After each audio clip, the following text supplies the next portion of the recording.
Welcome to 3 o'clock. This is the afternoon shift. It is Wednesday, February 25th, and I am Adam Lorenz. We have an absolutely jam-packed show today here on the afternoon shift. Plenty of in-studio guests. We're so excited to bring it to you. Let's just run down who we got on tap here today.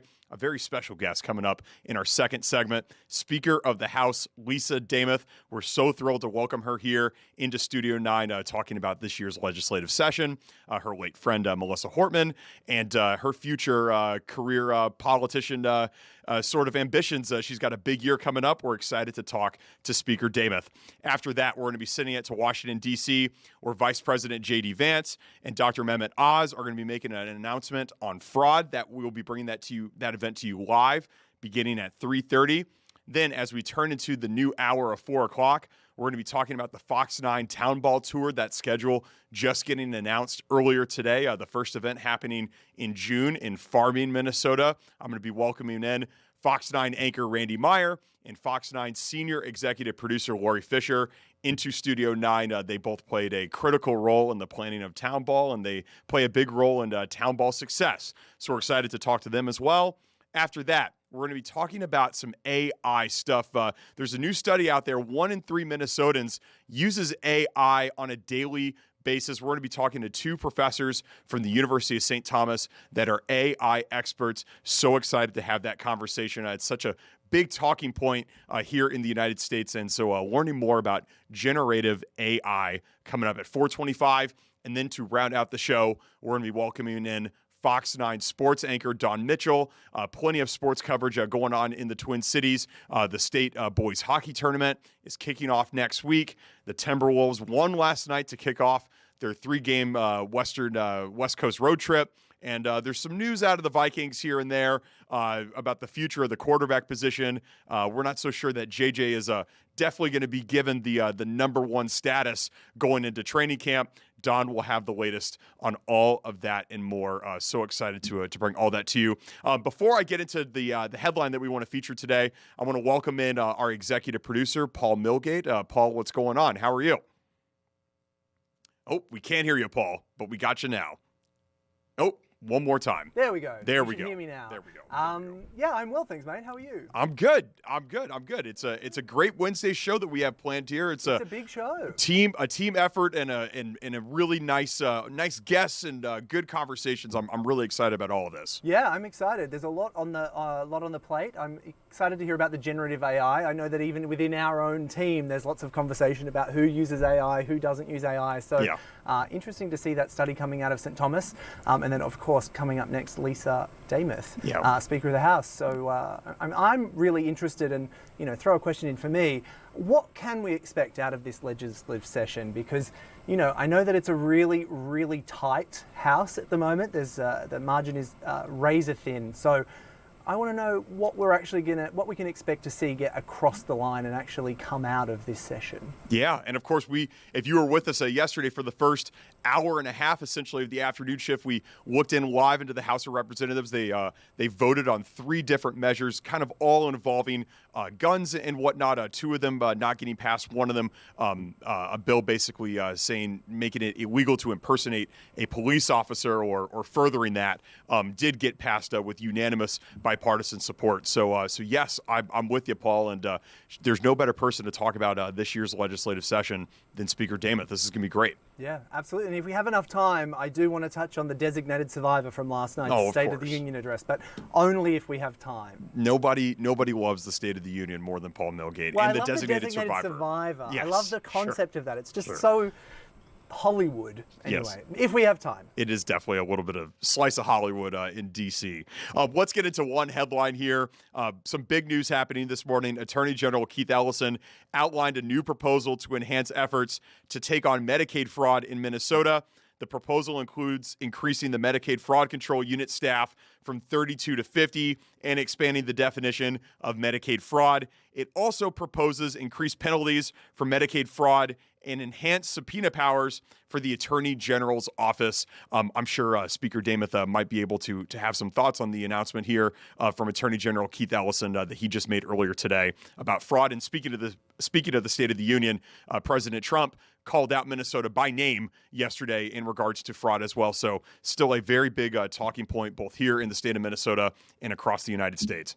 All right, before we send it to commercial break, we want to send it back to something that we aired last week. It was opening day of the legislative session at the Minnesota State Capitol, where Speaker of the House Lisa Demuth talked about her late friend, the Representative Melissa Hortman. We want to replay back that 2-minute speech that she delivered about Melissa Hortman. We're going to go to commercial, and when we come back, we're going to have Lisa Demuth live in Studio 9. Don't go anywhere.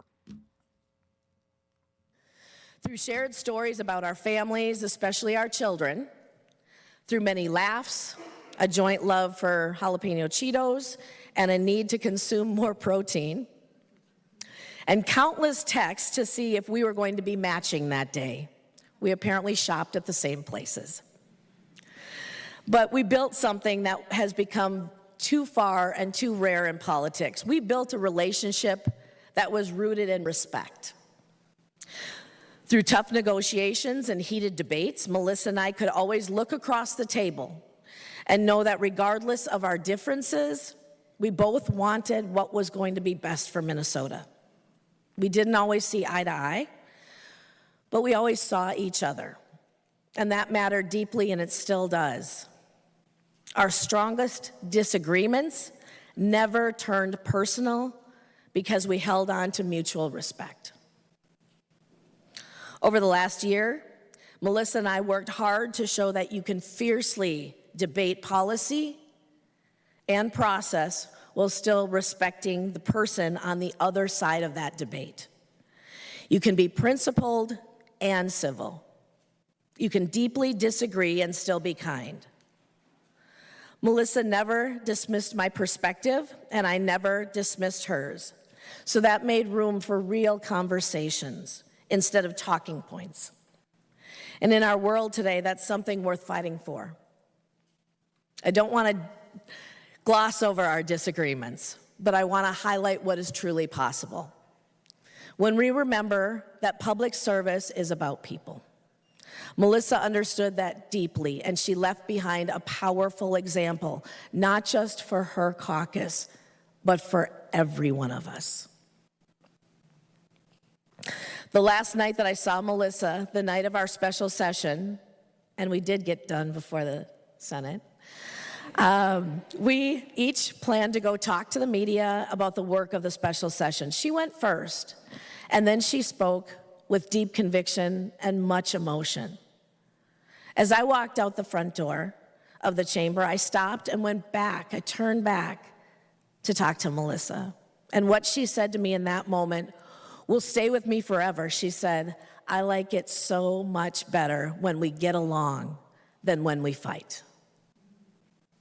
I like it so much better than when we get along than when we fight."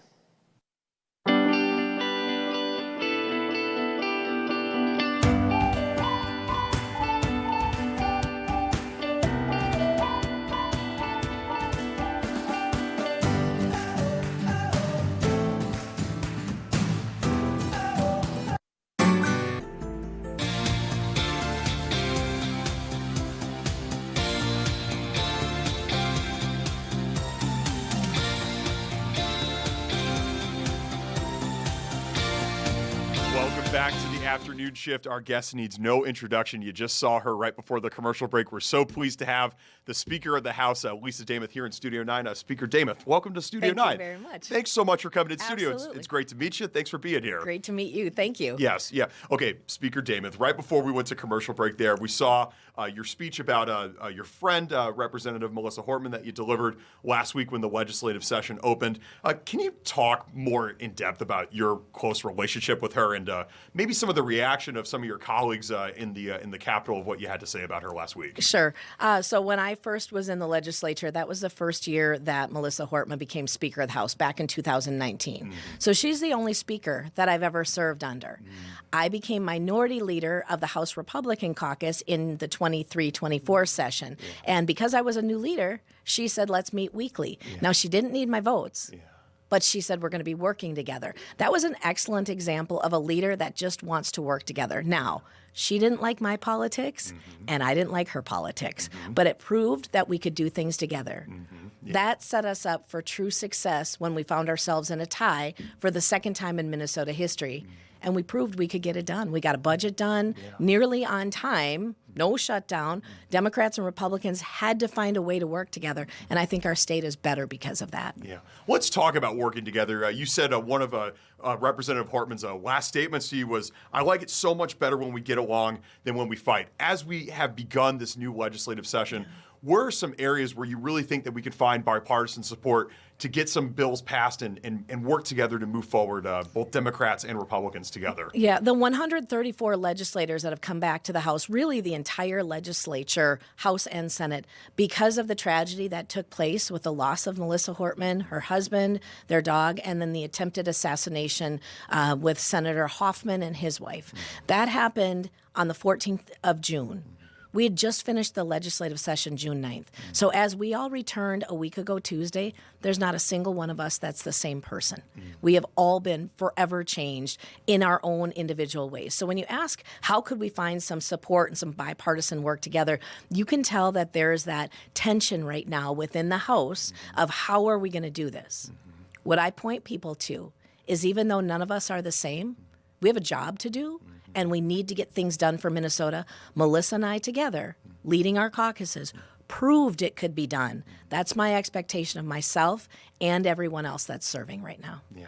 Let's talk about it. You're talking about everybody has a job to do. Let's talk about your specific job as Speaker of the House. There's probably a lot of people out there, myself included, I don't know exactly what a Speaker of the House is. Can you talk about what are some of your day in and day out responsibilities with your job? So it's dual. So Speaker of the House, and I will quote Melissa Hortman, which I've quoted before. She had said when she first became Speaker that she was a Democrat, but she was the Speaker of the Minnesota House. So not a Speaker for the Democrats, not a Speaker for the Republicans, but of the Minnesota House. So my responsibility is to preside over the chamber when we are in session, and that can be filled with a lot of excitement and tension and disagreement, but the debate that takes place there is very well done, and it needs to take place. That is part of the process. Also choosing committees and chairs, but because of the tie, instead of that just being me as Speaker, even though I'm Speaker for 2 years, because of the tie, I work with now leader Zach Stevenson, and then he has that responsibility for his side of the aisle or his caucus. So there's organization and collaboration between House Democrats and Republicans in a way that there normally isn't quite as much, and it's bipartisan is how anything will get done in the chamber, just like we saw last year because of that tie. So a little bit different. So leading my caucus, but then also leading the House. Yeah. And you know, right here on the afternoon shift, just yesterday, we popped into the House debates and votes. A lot of it related to gun control. One of them received bipartisan support. That was impersonating a police officer, but two of them did not, and that related to the military assault style weapons and that sort of thing. How would you, what's your viewpoint on those votes? Because those votes went 10-10, which mean they did not pass. What's your stance on them? How can we prevent another tragedy like we saw at a Annunciation Church in August? Great question. And what you watched yesterday, those were committee hearings. And so, they're smaller, they're independently focused on those issues of government. The House chamber is where we all come together. But what I say, when you're talking about a tragedy like what we saw at Annunciation, which is forever changing a community and families. It's the loss of 2 students. Part of my background, though, I am from the Cold Spring community, and before I was ever on the school board or ever in the legislature, Rocori had a tragedy and the loss of 2 students in a school shooting in 2003. All 4 of my kids were in the district at the time. And I have to tell you that as much as the conversation seems to circulate around the weapon, what was taking place in my community is mental health and bullying. What would drive a student or a person to want to hurt someone else? So when we start talking, like you heard in the committees yesterday, about certain bans, if someone has criminal intent or an intent to hurt, harm, or kill someone, they're going to find whatever is possible to do it. We've seen cars, we've seen knives, we've seen other tragic ways of hurting people. Our conversation when we think of safety in our schools here in Minnesota and safety in our community circulates around how can we provide funding for our schools, which is something that actually the Catholic Conference had come to the legislature, full Democrat control in 2023 and 2024, asking for additional dollars for school safety in private schools, and it was rejected by the Democrats. They said no, even though we had a record surplus of $18 billion. They said no. So what we're looking at, and we're divided legislature, so tied, we can come together on this, is making sure that dollars that would go to our schools for safety in the schools, and every one of our schools is a little bit different, so that could be addressed in the best way that keeps that school itself safe, whether it's additional personnel or some safety measures, locks, or carting in, or whatever that might be. But we want to make sure that our schools are safe and they have flexibility in the dollars. Also, mental health. We know here in our state, we are short mental health beds and services. There's waiting lists, and there are people, children, adults that are hurting, maybe being sent out of state for services. We have to make sure we're focusing on how we can best help and improve our mental health services here in the state. And then, of course, criminal penalties and increases when it has to do with a crime committed with a firearm. A lot of times there was just a tragedy over the last few days in Minneapolis where someone was arrested, released early from Hennepin County, and went on to kill using a firearm 2 family members, one of them being a 14-year-old. That person, a couple of things when you look at community safety, that person never should have been let out early. They illegally had a firearm. And we now saw a family that is struggling with the death of 2 family members and someone that caused that where it should have been prevented. We have to look holistically. We can't just put a ban on something or just say, well, this is the answer. We have to look holistically at everything that we're actually making people safer. Yeah, Speaker Demuth, you bring up mental health there, and we heard that from a lot of your Republican colleagues yesterday when they were debating this inside the House. What exactly does mental health, looking at it, what does that look like? Like, could you just expand on that a little bit more? Because I'm sure, and I put myself in the shoes of an enunciation parent. Yeah. They hear that, and they probably are thinking like, well, this was a gun that took my child's life or really harmed my child. Could you just expand more on the mental health component? Absolutely. And so when you think of that tragedy, which that is still under investigation, we have not seen all of the details come out. And again, that is heart-wrenching. As I told you my story about my kids in the Rocori schools, all 4 of my kids came home that day. Mm-hmm. But in my community, families, 2 kids didn't come home. At Annunciation, 2 kids didn't come home and lives were forever changed. And so I recognize that. When we're looking at mental health supports, we have to make sure that if family members are concerned about a loved one, adult or child, that they can call or get a hold of a medical professional that can help with something for mental health and get those services delivered to that person immediately.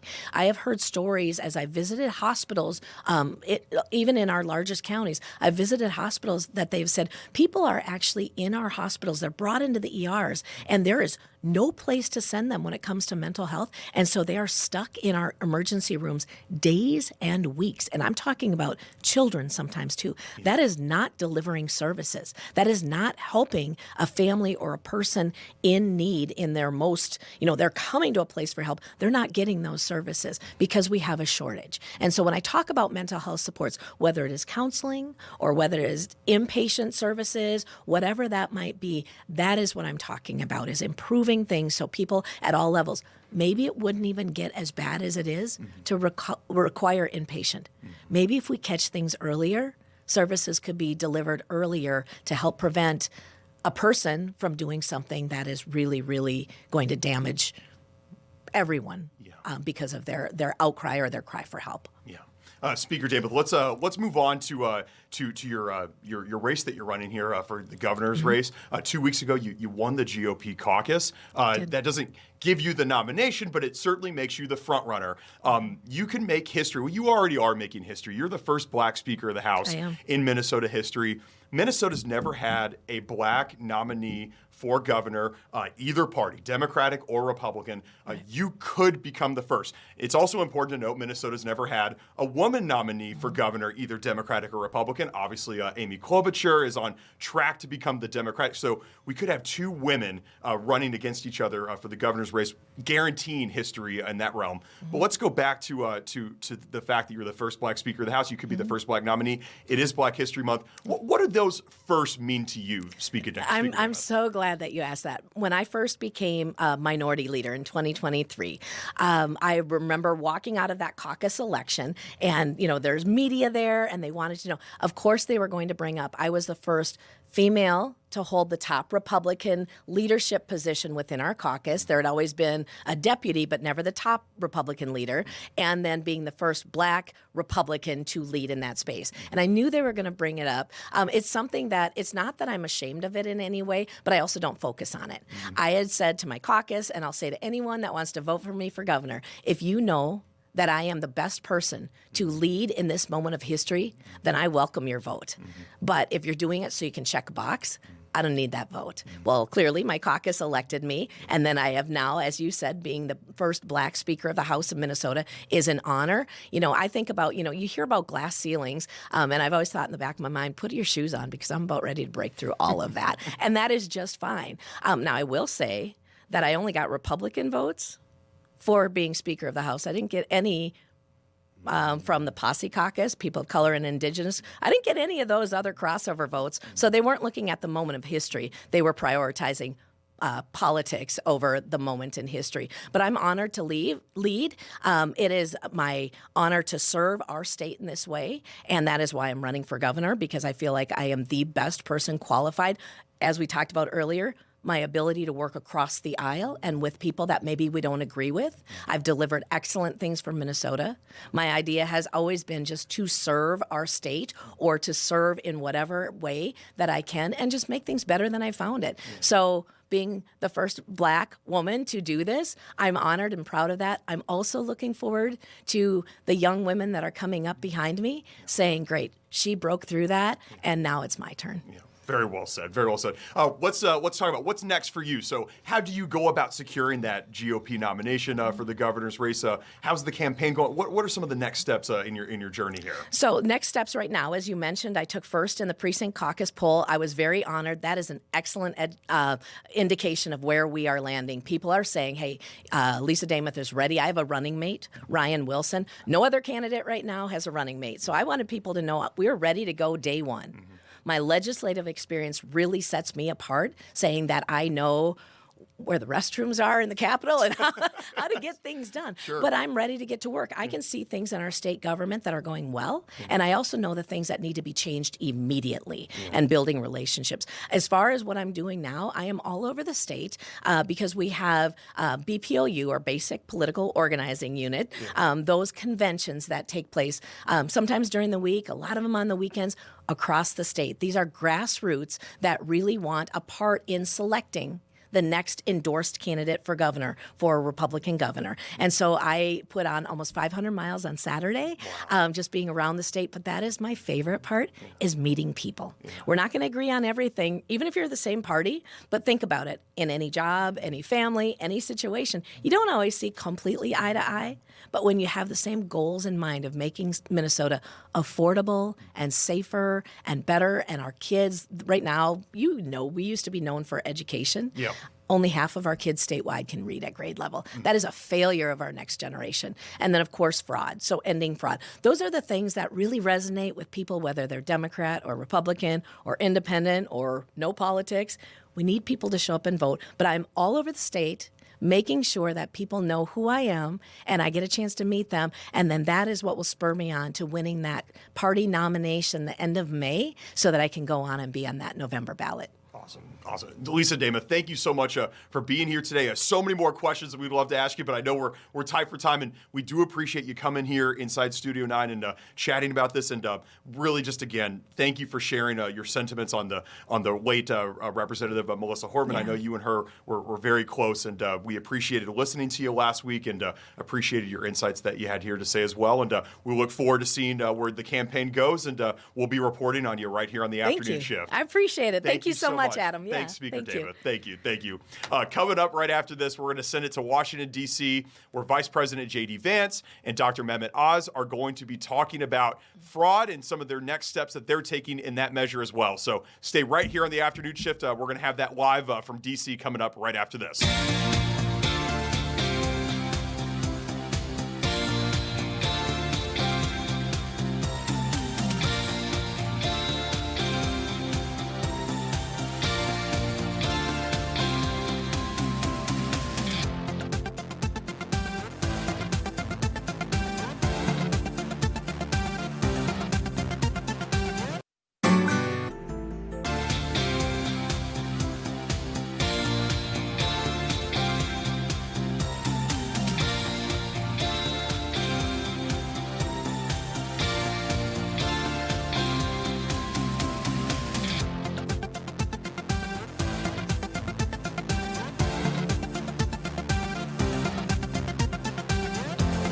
Welcome back here inside Studio 9. We just had Minnesota Speaker of the House Lisa Demuth here in studio. She mentioned fraud, and we're waiting right now on a live press conference that's going on in Washington, D.C. with Vice President J.D. Vance and Administrator for the Centers of Medicare and Medicaid Services, Dr. Mehmet Oz.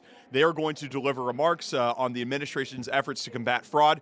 There you see, that's the vice presidential podium. We're just waiting for them to get started out in D.C., and when we see the vice president and Dr. Oz approach that podium, we will be bringing that to you live in its entirety. So let's just stick with Washington, D.C. for now while we're looking at that live shot and talk about last night's State of the Union address. It was a record-long length. President Trump spoke for about an hour and 45 minutes, and he did mention Minnesota by name during the address last night. He was speaking about fraud. He claimed that $19 billion in taxpayer money has been stolen in Minnesota. I'm going to quote the president here. Quote, "When it comes to the corruption that is plundering America, there has been no more stunning example than Minnesota, where members of the Somali community have pillaged $19 billion from the American taxpayer." End quote. President Trump continued to say that corruption is worse in other states like Maine and California. In the address, Trump could also be seen exchanging words with Representative Ilhan Omar and a group of Democratic lawmakers after saying they should be, quote, ashamed of themselves for not standing up during a portion of his speech that was about immigration enforcement. So Minnesota certainly talked about more than any of the other 49 states yesterday during the State of the Union address. Depending on what network you were watching, and I was watching right here on Fox, they were pushing the camera at times to Representative Ilhan Omar, and she was making verbal remarks at the president, specifically while he was talking about fraud in the state of Minnesota. So that was a brief recap of the State of the Union. Of course, there were more elements to it. You saw the United States men's hockey team be honored, and the goaltender for the U.S. men's hockey team received the presidential, or he will receive a medal for President Trump coming up here soon. There were obviously other things that were discussed as well during the State of the Union, but here on the afternoon shift, we want to focus, because it's such a huge interest point for our executive producer, Paul Milgate, the designated survivor element of the State of the Union. Yeah, what I'm going to say, though, is I saw a couple of tweets, the classic phrase, should have been an email, about the hour and 47 record-breaking State of the Union address. One thing that I think a lot of people aren't aware of is that the State of the Union doesn't actually have to be an address. It's true. It can be put down in print, and traditionally that's what it was. It was actually put down in print and sent to Congress, and I think was read out. The president didn't even need to go into the House to present the State of the Union. And as we had our guest on yesterday explaining, it's more now about a speech to the public rather than to the members of Congress. I guess traditionally back in the day, it would have been read and then those messages would have then been taken by the congressman back to their people and then sort of relayed. Now we have mass media, it goes out, but a lot of people commenting should have been an email. Yeah. Too much pomp and ceremony, just get to the point. So, I don't know. There was a lot of medal giving out last night. There was a lot of medal giving out. It was a bit like an Oprah episode. It's like, you get a medal, you get a medal, everyone here gets a medal. Yeah, so I don't know. It was a lot. It certainly was a lot of war veterans that were being honored. And obviously, Team USA was probably the highlight of the night for most people. Yes, it was a very long speech. And I think from the time he entered the chamber until the time it ended, it was over an hour 47. That was with all the opening applause, really. It was really about a 2-hour ordeal from the time he went into the chamber. I don't know if you, sorry to interrupt. No, go ahead. One thing that I thought was really interesting, did you see the amount of people that tried to get a selfie? Yeah. It was a bit like, that's do not you something not you gotta see this person you regularly. You gotta act like you've been there before. That's my right. take. So you know, cringe. like Imagine trying to post a selfie with you at Trump heading into the State of the Union. Yeah, I'm not. Oh. I wasn't about that. No, you got to act like you've been there before. And even if you have been around the president a number of times, like I don't know, especially in that moment, he doesn't want to take a selfie in that moment. He's about to deliver a speech. Yeah, I think you need to play it cool. Definitely the other play thing it I cool. thought was really interesting, everyone was wondering what was going to happen with the Supreme Court justices. Yes. 4 of them in attendance last Yes. night, a couple of them who got slammed. Was it earlier this week or late last week? I can't quite remember. Last Friday. Got slammed. Disgrace to their families, I believe, was That was a quote. Was the quote. It was interesting to see that interaction. I was listening to some commentary on it this morning, and everyone was like, probably did the right thing. Addressed it early, went up, seemed very cordial. And then I thought that would be the end of it. But then in true current president style, there was the dig. There was a little it was mentioned again. So, it was interesting to see a president who I feel like he stayed on script pretty well, but there was a couple of off the cuffs. Yeah. For someone who likes to go off the cuff more than read a script, I think he was pretty on track. I think last night. Yeah. He loves to like you said, make off the cuff remarks, and we saw no shortage of that. And specific remarks he was making to the left side of the chamber, telling them, calling them out for not standing for a number of things and whatnot. I think when the United States men's hockey team did come into the chamber, there were some Democrats that stood up, but not all of them, and he called them out on that as well. So I think he just Perhaps likes not to. the feminists. Yeah, the feminists yes. among them probably didn't stand up and cheer after everything that took place over the last couple of days. Yeah. Maybe we can get Dawn's perspective on that later in today's show. I'm excited. We're at Lise Deckline, a friend of the afternoon. Oh, that's right. A Minnesota Frost player and gold medalist. I'll be keen to get her take on it when she joins us. We're in talks, so we're going to see if we can get her on and chat Olympics, and then also the little locker room scandal. Our people are talking to her people. Is that's what's going on? Our people are talking to her people.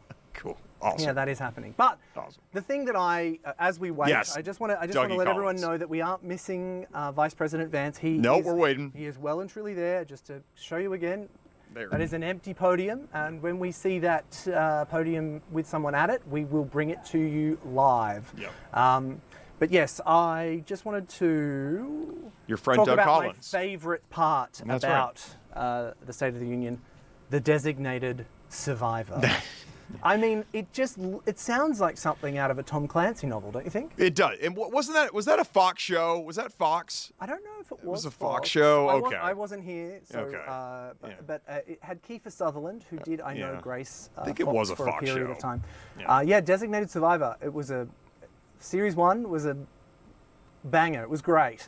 After that, it kind of sort of peters off and it's not so exciting. But it's the only time in history that the designated survivor has ever been needed.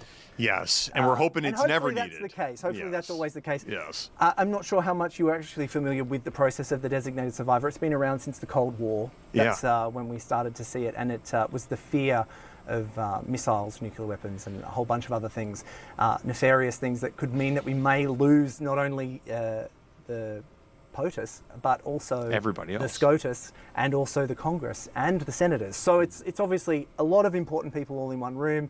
One thing I didn't know until yesterday was that there's actually there are people who are designated survivors from both houses. Did you know that? It's not just the solo one person. So the designated survivor is someone who would be who would take the role of president in the line of succession, because everyone else that's already in the line of succession, vice president, speaker of the House, in theory, if it was ever needed, would be gone and no longer able to take up the mantle.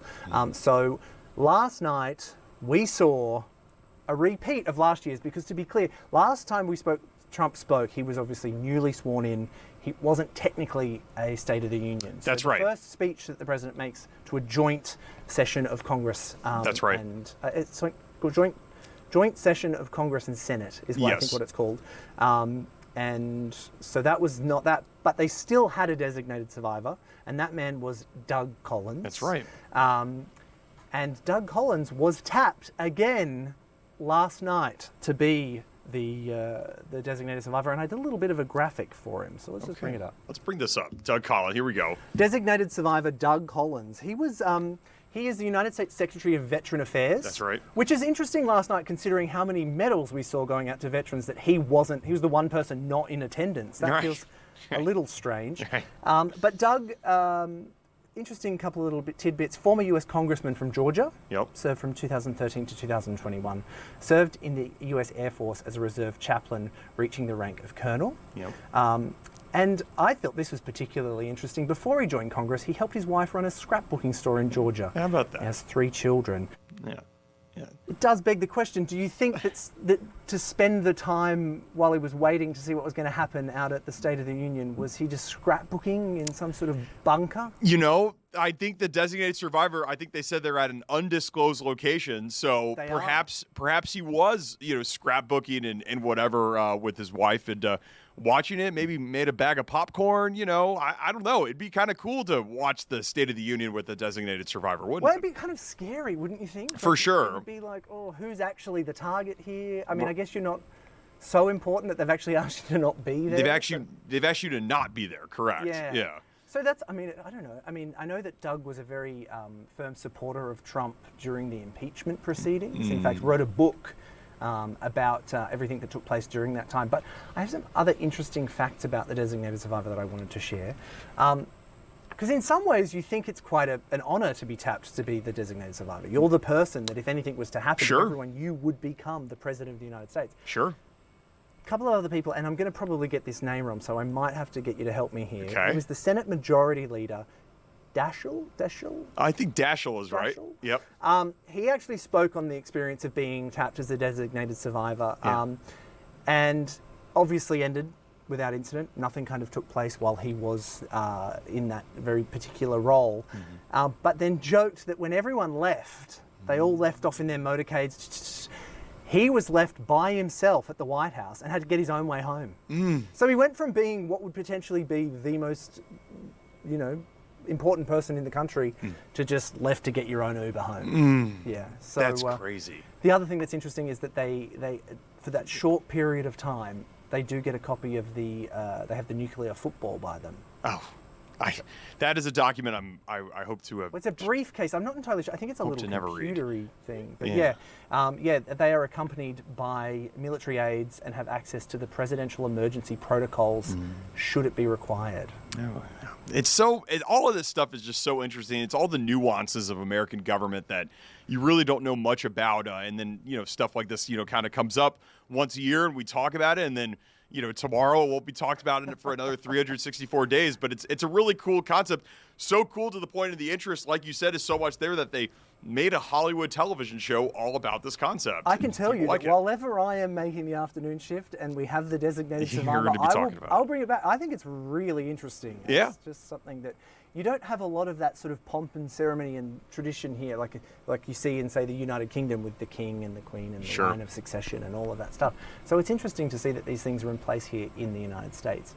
Now, I'm just going to jump in here. We do not see anyone at that podium. Nobody's there yet. We're waiting for Vice President J.D. Vance and Dr. Mehmet Oz, the administrator for the Centers of Medicare and Medicaid Services, to deliver remarks on the administration's efforts to combat fraud. We're just waiting for that door to open and for the vice president and Dr. Oz to emerge. And when they do come to the podium, we're going to be bringing that to you live. I'm going to take a controversial take here, Adam, and I am going to say let's go to commercial break. Yeah, let's do it. When we come back, we will bring it to you live if it's started, and if not, we will bring it to you as it happens. Sounds good. Sounds good. We're going to go to commercial break like we said, and when we come back, hopefully we'll have the vice president and Dr. Oz. Don't go anywhere. The afternoon shift continues.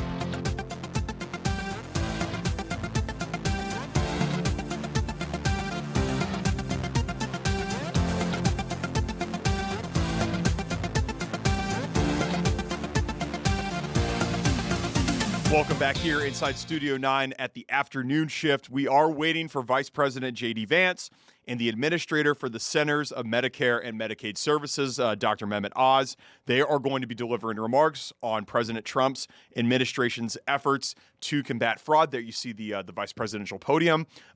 This press conference is supposed to start any moment now.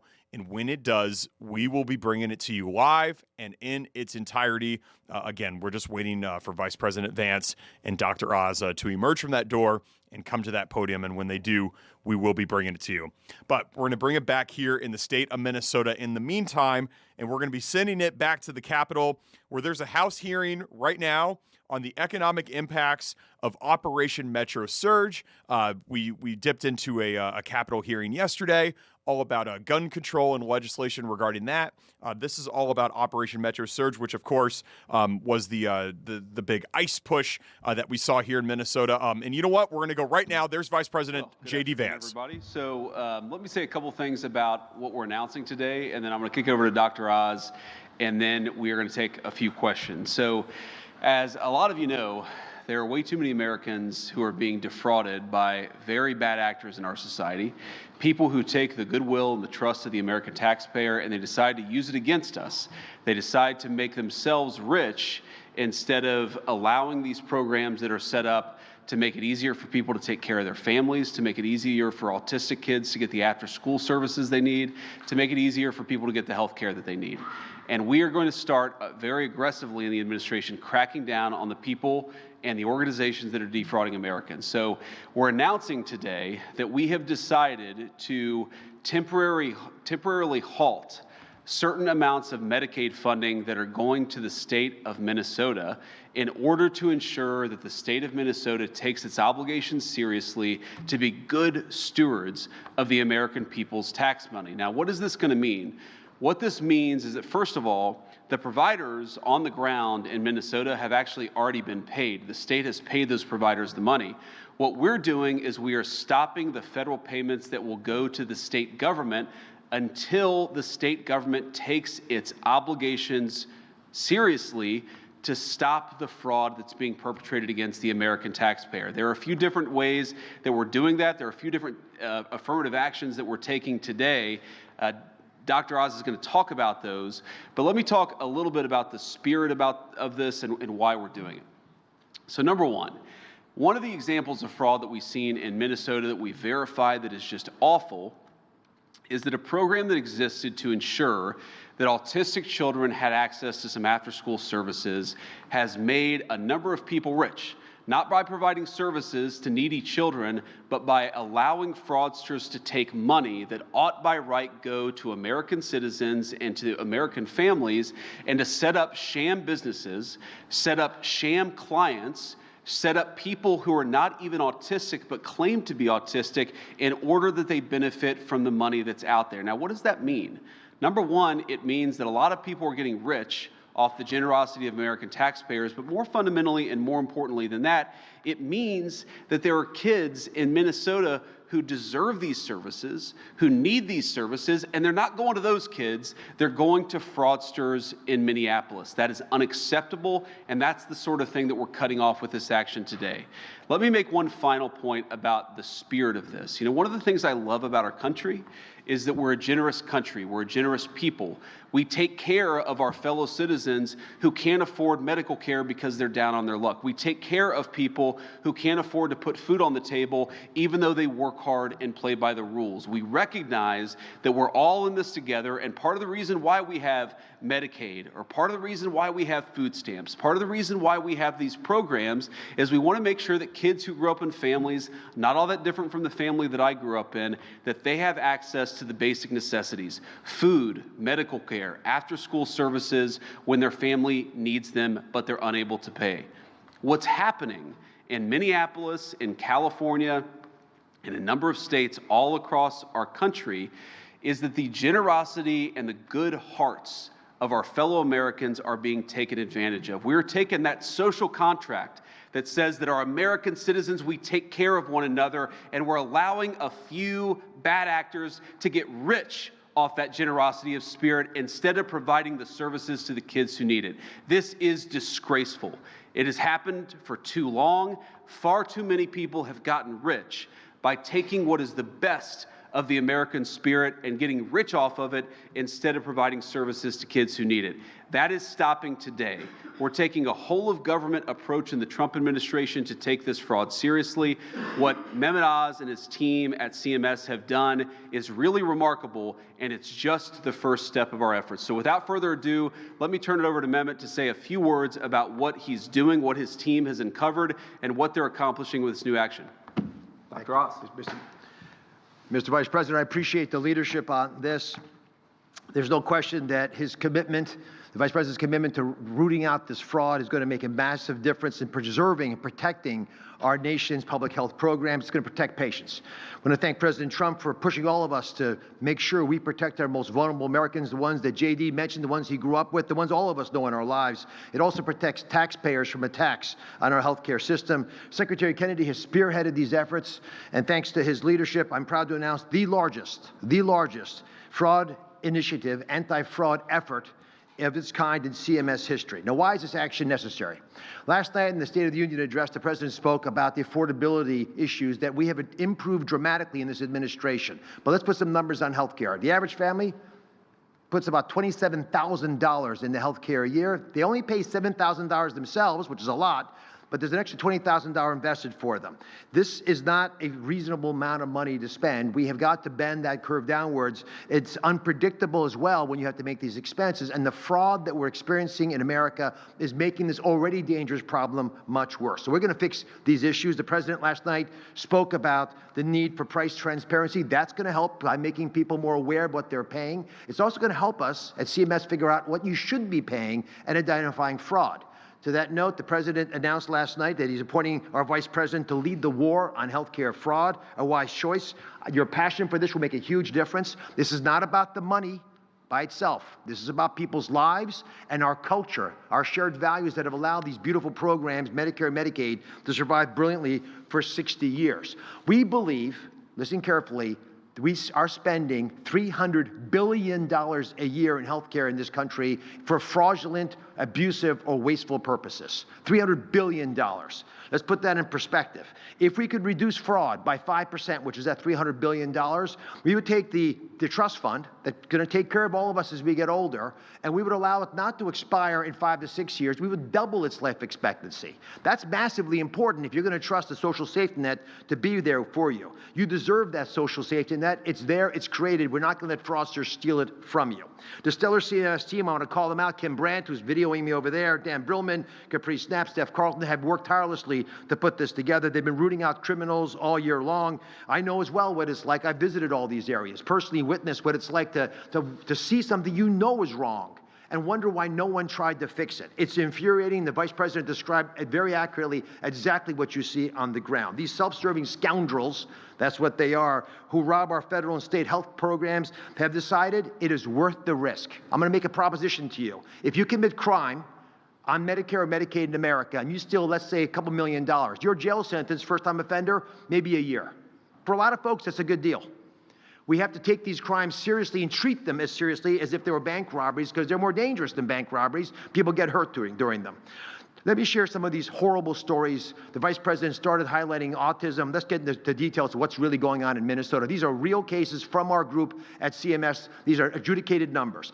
There's a fraud scheme in Minnesota where criminals, soon-to-be criminals, pay moms $1,000 roughly in order to enroll their children as being autistic, falsely, dishonestly claiming their children are autistic. They then bill Medicaid, this has already happened, millions of dollars for services that were never rendered, never delivered by a qualified staff member. These schemes disproportionately involve immigrant communities. They're insulated, they're able to organize efforts, and sometimes they don't understand what's going on. And it ultimately diverts resources away from kids who truly have autism. Because if every kid in the neighborhood has autism, then nobody has autism in terms of how you can manage them. There was one behavioral, and by the way, these kids, they carry that diagnosis of autism the rest of their lives. Their mom made a bad decision, the kid pays the price for the rest of their life. There's one behavioral health organization, Mr. Vice President, in Minnesota. They received $11.5 million in Medicaid payments, but the top biller submitted 450 days where they claimed they were working more than 24 hours a day. I mean, even in the White House, that's tough. It's hard to work more than 24 hours a day. How it didn't get picked up is shocking to us at CMS. There are other red flags in Minnesota, including hundreds of beneficiaries receiving treatment linked to one location, which was impossible physically to be true. We had 8 beneficiaries in one of these substance use disorder centers, 8 who were already dead, but the center was still billing us. Not only did they let the person pass, they kept billing for it. That's the level of avarice we're talking about. So CMS is done paying and chasing. We don't think jail sentences are the right way out. These criminals flee the country. Many are foreign nationals. Instead, we're launching the largest action against fraud that we've ever taken. The money's not going to ever leave the building again. We're going to start draining the swamp of the crooks that have inhabited it and are defrauding us. There are 3 bold actions. The first, and for many of you, maybe the most important, is we're going to, for the first time, take a massive action to defer funds to a state. Let's start with this Medicaid program in Minnesota, which serves pregnant women. Medicaid takes care of our children. 53% of kids are born in the poverty. They're supported through Medicaid. Disadvantaged seniors, individual disabilities. It is imponderable that you would take advantage of these precious programs. Yet they're putting it at risk, all of it, by stealing the money. So it's our duty to preserve Medicaid, and what we're going to do is identify the scammers, which we have done in Minnesota. We've identified that they've hijacked, in particular, a certain part of the Minnesota Medicaid system. Said differently, and I'll just put the numbers out there, it's going to be $259 million of deferred payments for Medicaid to Minnesota, which we're announcing as I speak to Governor Walz and his team. And that's based on an audit of the last 3 months of 2025. Restated, $250 million is not going to be paid this month to Minnesota for its Medicaid claims. Now that's $250 million of money. That's your money. It's your taxpayer money. And these home and community-based services, which again are services that are typically things you would do for your family, but for whatever reason your family's not there to provide them, are very hard to audit. And for that reason, there's been a lot of slippage. The guardrails have not been well maintained, and if you're not serious about the integrity of the program, you'll see these problems happening in your state, which is why Minnesota's not alone, although they're the first to receive this action. These high-growth areas of fraud are difficult to police, and so we require the states to take these issues seriously. This $250 million deferment is hopefully going to get on the radar screen for the state of Minnesota and make sure they are responsive to our requests. We did what any honest and patient-focused agency would do. We have notified the state and that we will give them the money, but we're going to hold it and only release it after they propose and act on a comprehensive corrective action plan to solve the problem. If Minnesota fails to clean up the systems, the state will rack up $1 billion of deferred payments this year. Governor Walz has 60 days, sir, to respond to our letter. And if providers and beneficiaries are worried about getting their money and services, please call your governor. These are services the governor has already paid for. We are just not reimbursing the state. And to make it clear, there is a rainy day fund in Minnesota, so we are very confident that people will not be hurt in Minnesota. This is not a problem with the people of Minnesota. It's a problem with the leadership of Minnesota and other states who do not take Medicaid preservation seriously. Any delay in services is going to be should be laid at the seat of Governor Walz. I believe he will take this seriously. They're not the only state that's floundering. We have more announcements from other states coming soon. Second big issue has to do with Medicare. So that was Medicaid in Minnesota, takes care of our most vulnerable populations. Medicare takes care of our seniors. Durable medical equipment. Most of you have not thought much about this category. These are the folks who they serve wheelchairs, canes, they sell knee braces, catheters, Foley catheters. Durable medical equipment suppliers, because they ship prostheses and these items, they're a great target for fraudsters. Here's what they do. They can steal the beneficiary number, and they never ship the product. They pretend to ship the product, but nothing ever gets sent out. So there's no cost of goods sold, there's no inventory, there's no payroll, no one works in the place, it's empty. But they generate millions of dollars of fake bills. There was a national DME fraud scheme that generated $1.1 billion recently in fraudulent orthotic brace orders. The beneficiaries whose numbers were stolen and used, they couldn't get those products. Imagine if you're on an insulin pump and someone steals your number and orders an insulin pump fictitiously, bills Medicare, and then you come and want to get this to deal with your diabetes. You don't get it. That actually happened. And what happens to those patients? They don't know if their blood sugar's so high or so low that they might die. That's the risks that we're allowing by not taking this seriously. So today, issue number 2 is we're announcing a 6-month national moratorium blocking all new enrollments for durable medical equipment, prostheses, orthotics, supplies across the board. These crimes are becoming a major source of fraudulent activity. And I'll just mention, Mr. Vice President, South Florida. Do you ever go to McDonald's? Yeah, too much. We had rehearsed this. So there are twice as many durable medical equipment suppliers in South Florida than McDonald's. Wow. And that's not because Secretary Kennedy is closing down McDonald's. That's because the amount of fraud is so massive that it's easier to open one of these suppliers than open a bank account, which is why we're working with Secretary Bessent. And part of the reason for this moratorium is it gives us time to be able to deal with these issues that have become massive. And if we just shut down South Florida, they'd all flee to California and to Texas. So we have to shut the whole country down. This unfortunate necessity is going to allow us to get on top of what we believe is billions of dollars of DME frauds. We've already stopped $1.5 billion of billing, but we need more time to shut down these bad guys. But it's going to be effective, and it's not going to touch the people who need these services. We have designed the system so that all the people who are already selling products can continue to sell products until we check them out, but no new DME enrollments, no ownership changes, all the things that fraudsters have done historically will be blocked. This way we're preserving access, but we're not allowing tax dollars to be stolen. Now, you may be asking, why is it so important to crush fraud to assure the affordability of our nation? I'll just give you one example that we just finished dealing with. The Vice President's aware of this. We had skin substitutes that were generating, we believe this coming year, $23 billion in billing. Because we're able to shut that down to where it's supposed to be, because they have a role when used appropriately, every single senior in America, everyone, is going to get $132 extra money this year, just from that one thing that we shut down. That's the amount of money we're talking about, and it affects all of us. And to that note, because every one of you are affected, we want all of you to help us. So the third big announcement is we want to crush fraud by crowdsourcing ideas. We're issuing a request for information. We need and we want your help. The Vice President, myself, the President, Secretary Kennedy, all of us know that all of us are smarter than any one of us. So what can you do? We want your input on how to prevent, detect, and respond to fraud in government-funded healthcare. Whatever ideas you have, we're interested in. Our goal is to supercharge program integrity over the next 6 months. So we put in a request. That means providers and suppliers and payers and technology companies, patient advocates, beneficiaries. If you see fraud, you let us know. A state Medicaid director can show us patterns of fraud that we're not aware of. A provider can help understand compliance burdens and how to deal with those more effectively. Patient advocate, get cracking on making sure that people are aware of fraud.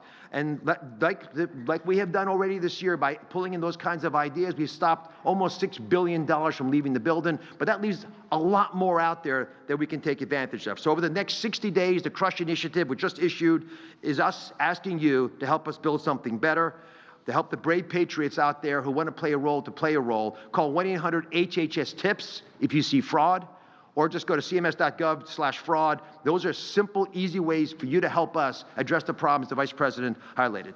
God bless you all, Mr. Vice President. Thank you.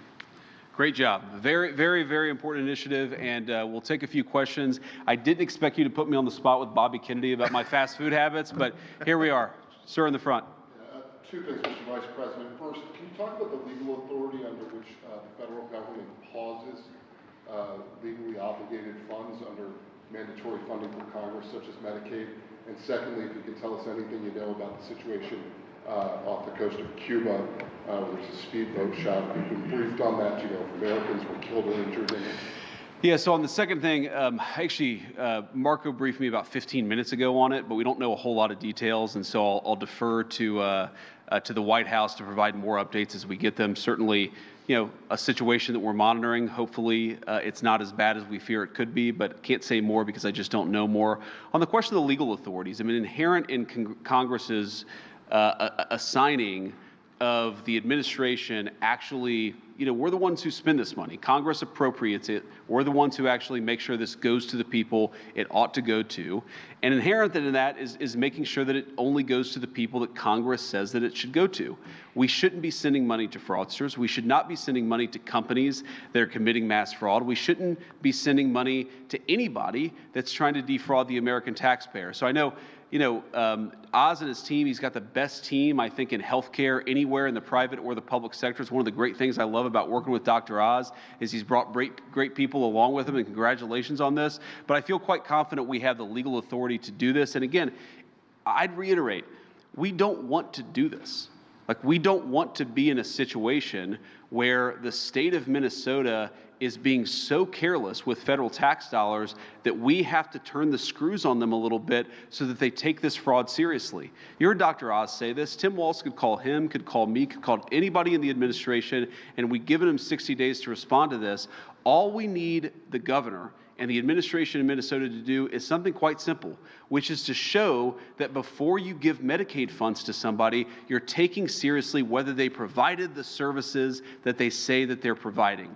And the fact that there are so many people handing out millions and billions of dollars of federal Medicaid money without even confirming that they're doing the thing that they say that they're doing, it's a disgrace. It's a defrauding of the American taxpayer, and we're stopping it. Caitlin. Two questions. One, on the 60 days that Governor Walz has to respond, what exactly is the condition that he needs to meet for this funding to be released back to his state? I just wasn't really clear on that.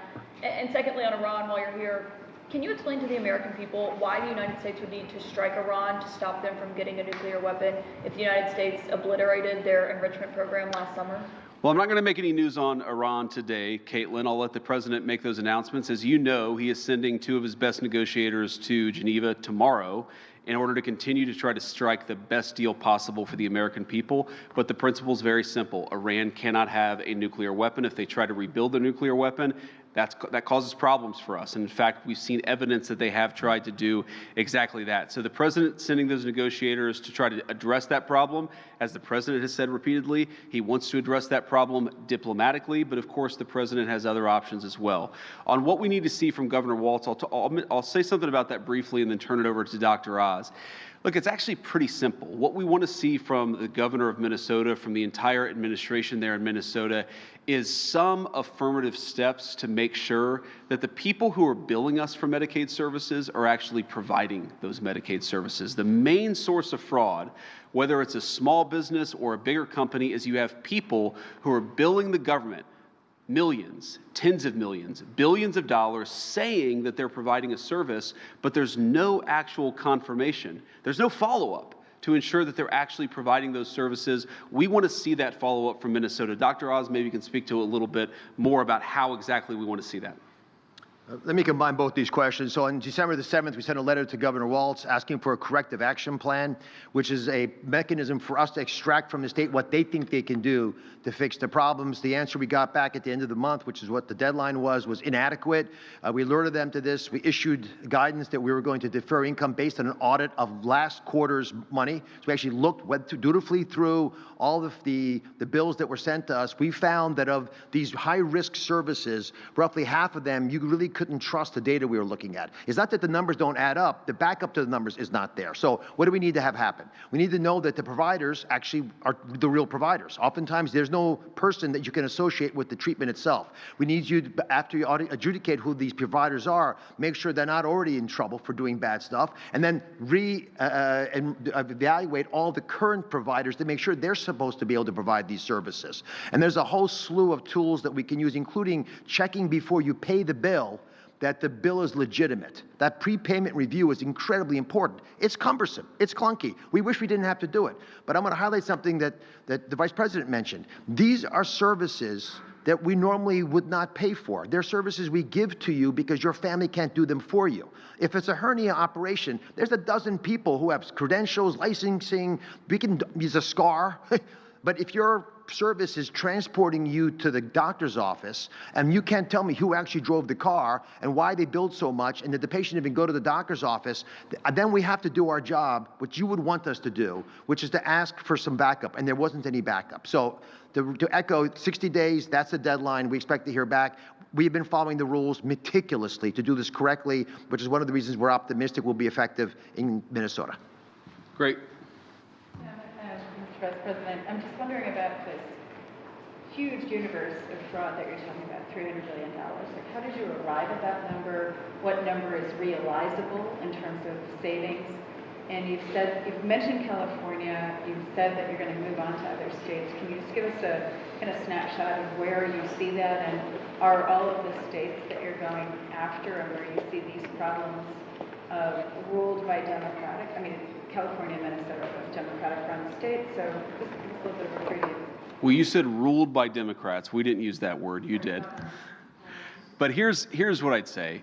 $300 billion in the grand scheme of how much the federal government spends on healthcare services, it sounds like a ton of money. It's actually, the federal government spends well over $1 trillion in providing medical services to the American people. And based on what we've seen, based on the amount of services that we've seen that have been billed that are fraudulent, and also based on the fact that in a number of blue states, and this is true as far as I know only in blue states, where you have illegal aliens encouraged to get on the Medicaid program, we actually think $300 billion may be conservative. And we certainly, our ambition here is to get as much of that money back for the American taxpayer as possible. Again, we're taking the social safety net. We're taking something that exists for the benefit of people who can't pay for medicine on their own. We want to help our fellow Americans. We can't do that if those programs are being defrauded by people who either shouldn't be here in the first place or have the legal right to be here but are committing criminal acts by defrauding these systems. Can I clarify one number? Go ahead, please. Just on the numbers, the $300 billion is from the Kaiser Family Foundation assessment of estimated 5% fraud in all healthcare, not just federally funded healthcare. So it's 5% of the total, roughly $6 trillion.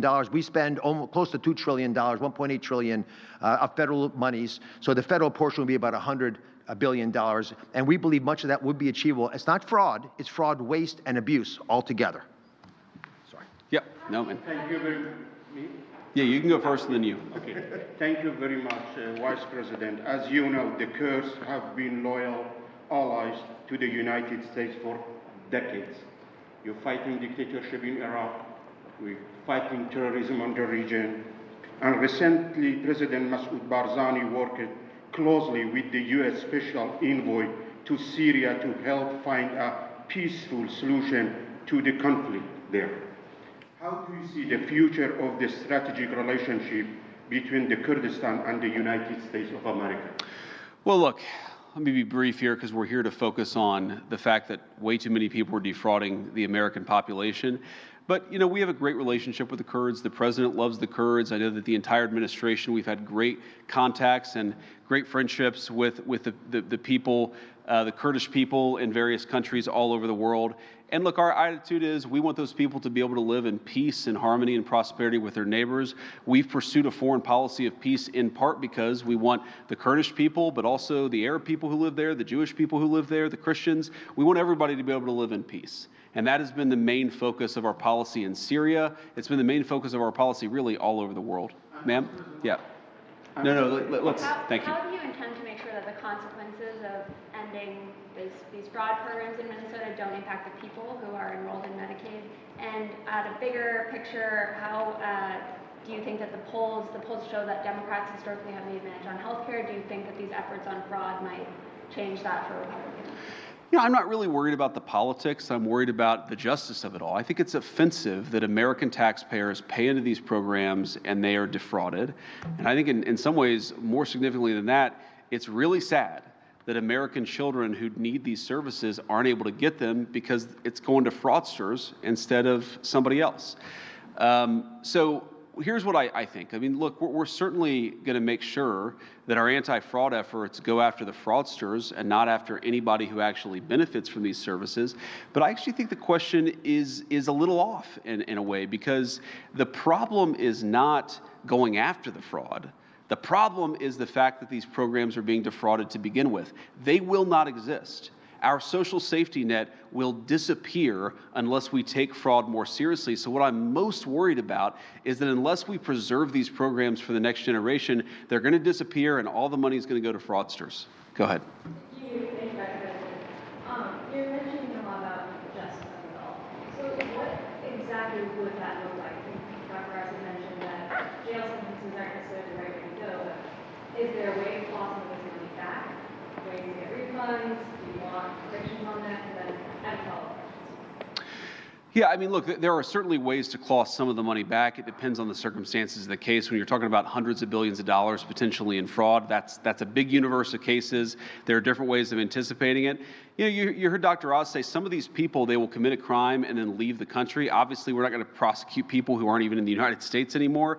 But I really do think that criminal penalties for some of these fraud cases have to happen. We have to make sure that we stop the fraud being committed against the American people. And if you violate the law in the process of defrauding American citizens, you ought to face the full consequences of the law. And then on that, you said a few weeks ago that there would be a new Assistant Attorney General position to advance this effort. Can you give me an update on the timeline for when we might see a name announced, when you want the Senate to start working on confirmation of that? Yeah, so I believe we have the name announced. I would say that Colin is on the Hill maybe today or yesterday. Colin will be the new AAG to help us combat fraud. I believe he's had great meetings all over the Hill today as part of the Senate confirmation process. I think he's impressed a lot of people. He's certainly impressed me. And again, we have a whole of government approach. I mean, what Dr. Oz is doing at CMS is very, very hard work, but it's not the only thing. We're trying to buttress it with a whole of government approach. Scott Bassett at Treasury is going to work on this. We're going to have our great Department of Justice work on this. We want to take this seriously because it's a serious problem for the American people, and so we got to fix it. Go ahead. Thank you. Will the way that you're handling fraud in Minnesota by withholding this Medicaid reimbursement serve as a playbook for how you'll handle it in other states, or are there other tools that you'll be using that would help to you? Well, I think it can, certainly. There are certain things that we're doing in Minneapolis and Minnesota that we're not going to be able to do in other parts of the country because the fraud is going to be different in each place. But yeah, I think this basic model of saying to people, hey, you get a massive amount of money to provide a service to people. Did you actually provide that service? The fact that it's even controversial that we're asking these questions as a government goes to show how much the culture of fraud has permeated Washington, D.C. Think about this. We're talking about people who take money from autistic children. They pretend their children or some other person's kid is autistic.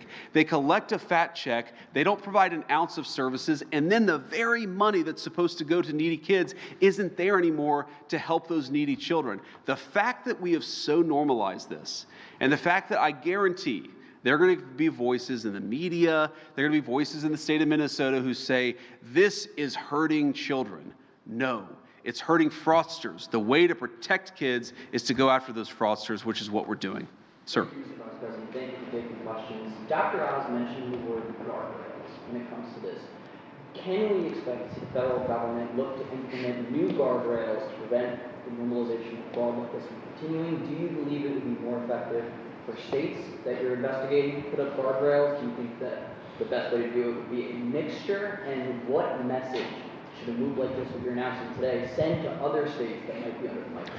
I mean, look, we would love to better work with the states here. We need the states to combat this fraud. And frankly, if Minnesota had done a better job of combating the fraud, we would not be here at this press conference today. We'd send out a letter celebrating the fact that Minnesota had worked with us to cut down on some of the fraud. I'll let Dr. Oz speak a little bit more to that question. But look, the best way for this to work would be for the federal government to work with the state governments. We'd love for that to happen. I think you're going to see that in some states, even some blue states, but you're not going to see it in others. The working family tax cut legislation, for the first time in a long time, aligned the president and vice president with the governor so they have the same goal. So we've been talking to the states a lot. We are generating some frameworks that we believe states could apply. Medicaid is run by the state. They know their most vulnerable populations well. It's different than Alaska on the North Shore slope where you can't get there this time of year to southern Alabama, lower Alabama, or LA as they call it. But the reality is there are similarities that govern some of these programs, especially the ones that are at high risk. And so we're going to share those best practices. But the techniques that we're using in Minnesota can be applied in other states. But it's the fraud, however, that will drive that. And so there are some states, I mentioned Florida, that's a red state, where there's a big fraud problem in the southern part. They're trying to get their arms around it. We've sent a letter to Minnesota, which has a Republican senator. We're very concerned about New York. Where the single most prominent job in New York is a personal care service. Retail is not the top job in New York anymore. And in California, there are more hospices, I believe, in Los Angeles County alone than the rest of the country. So these are aberrancies that are hard for the states sometimes to see, but your first inclination, if you're the vice president and he's running a task force, is to look at those areas and say, how can you ignore that kind of a discrepancy, especially when there's been a massive uptick in some of these services in a short period of time? Great. We'll take just one more question here, sir. What is your message to the people of Minnesota who are still upset by the ICE surge as well? And this is just one more thing on top of that. Well, first of all, I think our message to the people of Minnesota is that we love them. They're our fellow citizens. We're trying to do right by them. And part of the reason, in fact, the main reason that we're doing this is that we want to make sure that the people of Minnesota have access to the services that they're entitled to. We want poor kids in Minnesota, lower income families in Minnesota to be able to get the health care that they need. We got to stop the fraud in order to make sure that happens. We want to make sure that if you have a special needs kid and we have a program set up to help that special needs kid, that the money goes to the special needs family, not to a fraudster who's getting rich off the generosity of American taxpayers. Now, you talk about the ICE surge. Again, I think it goes back to the question I just answered, which is so much of what is broken in Minnesota, as far as I can tell, is a lack of cooperation between the state government and the federal government. If you look at any blue city or any blue state or red city or red state, the immigration enforcement that we were doing was going smoothly. We'd find out that there was an illegal alien sex offender at a prison. We'd show up, we'd arrest that person, and we'd send him out of our country. Or maybe that person was a repeat offender and they were out of prison. The local authorities would say, you know what? Go and go to this person's address and arrest this guy because we want that violent criminal out of our community. What was so bizarre about Minneapolis is that it was one of the few places in the entire country where they said, no, we're not going to help the federal government get illegal alien sex traffickers out of our community. We're going to do everything that we can to prevent federal immigration enforcement from happening, even when you're going after the very worst of the very worst. Similarly, I would think that if I was the governor or a leader in Minnesota, I would want the benefits that ought by right to go to needy children. I want them to go to those needy children and not to fraudsters, whether they're from the Somali community or anywhere else. But no, we haven't gotten the cooperation. So what I would say to the people of Minnesota is that we want to do right by you. We think you deserve better public services. We think you deserve to have the benefits that you're actually entitled to, and that's why we're doing this. And we encourage everybody in Minnesota, whatever their political affiliation, to work on the state government a little bit, because if we had some better cooperation, we could have common sense immigration enforcement. We could also have less money going to fraudsters, which I would think would be a bipartisan issue. Thank you all. Welcome back here inside Studio 9. You just heard Vice President J.D. Vance speak specifically to the people of Minnesota. Lots of news to unpack from what he said and for what Dr. Oz said. Dr. Oz, the administrator for the Centers of Medicare and Medicaid Services. Three big things that Dr. Oz kind of outlined there. Number one, the deferment of payments, specifically $259 million in Medicaid funds that'll be deferred from the state of Minnesota. Number two, no new enrollments of providers. And number three, they're looking for crowdsourcing ideas to fight fraud. Medicaid is the U.S.'s healthcare safety net for low-income Americans. Nearly 70 million people are enrolled in Medicaid nationwide. Lots to unpack there. We're going to have more on this story coming up after this commercial break. We're going to welcome in Fox 9 anchor Randy Meyer to give us more insights on this and to talk about some other topics as well. So don't go anywhere. The afternoon shift continues right after this.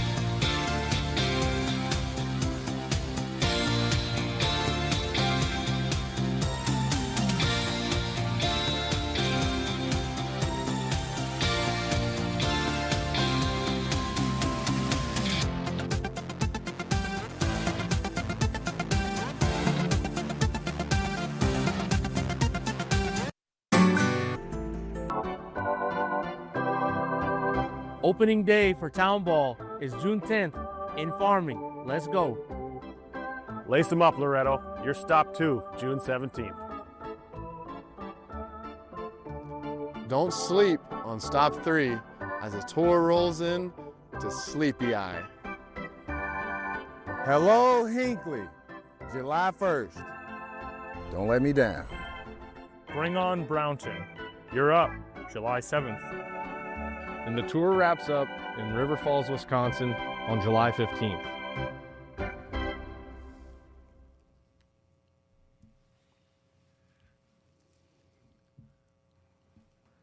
Welcome back here inside Studio 9. You just saw that beautiful little teaser there for the Fox 9 2026 Town Ball Tour. I'm joined by two of the big cheerleaders of the Fox 9 Town Ball Tour, Fox 9 anchor Randy Meyer, Fox 9 senior executive producer Lori Fisher. Thanks so much for being with me here today. Thanks for having us. Yeah. Absolutely. We want to get into some Town Ball, but Randy, we just had that big breaking news there with Vice President Vance and Dr. Oz.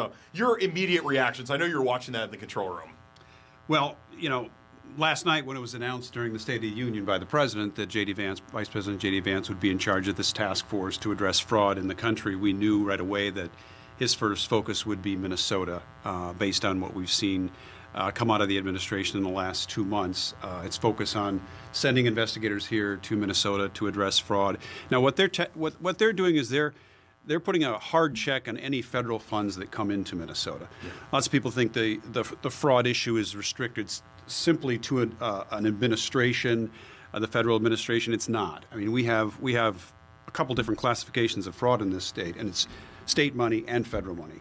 What J.D. Vance is looking at is what happens to federal money when it comes into Minnesota. How has it been dispensed over the decades now? And what can we do to stop it? And the first move, as he announced today, would be to cease and to table almost $260 million of funds that were slated to come into Minnesota. Undoubtedly, as is often the case with these kind of situations, someone will file suit. Yeah. It'll end up in federal court. Whether or not it can be addressed quick enough to change any of this is yet to be seen. Yeah, I know Attorney General Keith Ellison was talking about fraud this morning. Do you think he was trying to get ahead of this announcement? I'm sure he was. Yeah. I think based on the State of the Union last night when the President announced J.D. Vance's focus would be on that, there's a couple things in play here. One, the federal government really wants to get a hold of, ahead of any type of fraud that may be happening still. And two, this is an easy political play for the administration.